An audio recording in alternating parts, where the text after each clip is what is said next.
আসসালামু আলাইকুম। শুরু করছি ইলমা বেহরোজের উপন্যাস আমি পদ্মজা, দ্বিতীয় খণ্ড, পর্ব 11। নিস্তব্ধতার অতল গহ্বরে ডুবে গেছে পাতালপুরী। নিঃশব্দতার চাদরে ঢাকা পড়েছে সব কোলাহল। অন্ধকারের চোখের প্রথম ঘরে লাশের মতো পড়ে আছে পদ্মজা। শরীরে এক ফোঁটাও শক্তি নেই।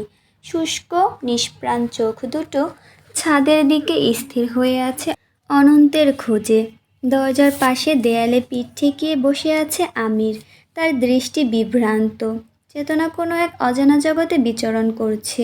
অনেকক্ষণ ধরে একটা ছোট পাথর কামড়াচ্ছে, মাঝে মধ্যে নিজের দাঁতে পাথর দিয়ে আঘাত করছে। শব্দ হচ্ছে ঠক ঠক ঠক।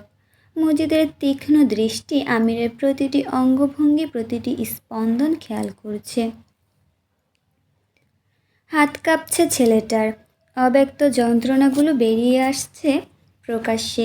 হঠাৎ আমির সেজদারত মানুষের মতো নত হলো। তার কণ্ঠ থেকে বেরিয়ে এলো গা কাঁপানো আর্তনাদ। আঙুলগুলো মেঝের ওপর আঁচড় কাটছে। মনে হচ্ছে সে কোনো অদৃশ্য অভিশাপের কবল থেকে মুক্তির জন্য আকুল হয়ে প্রার্থনা করছে। খলিল কিছু বলার জন্য প্রস্তুত হতেই মজিদ ইশারায় চুপ থাকতে বললেন। কিছু কিছু মুহূর্তে নীরবতাই শ্রেয়। নিস্তব্ধতা ভেঙে আমির সোজা হয়ে বসল।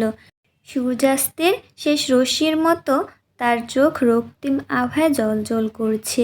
মেঝেতে শুয়ে নিজের চুল টেনে ধরল। তার মনোজগতে বইছে প্রবল ঝড়।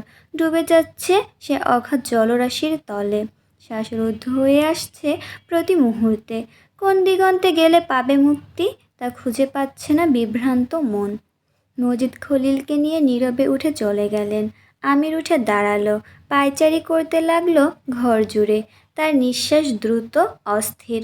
করুণ এক স্মৃতির চিহ্ন হয়ে ঘাড়ের শুষ্ক রক্ত তার গেঞ্জিতে লেপ্টে আছে। একটা চেয়ার টেনে হেলান দিয়ে বসে চোখ বুজতেই স্মৃতির পর্দায় ভেসে উঠল অতীতের এক মধুর মুহূর্ত।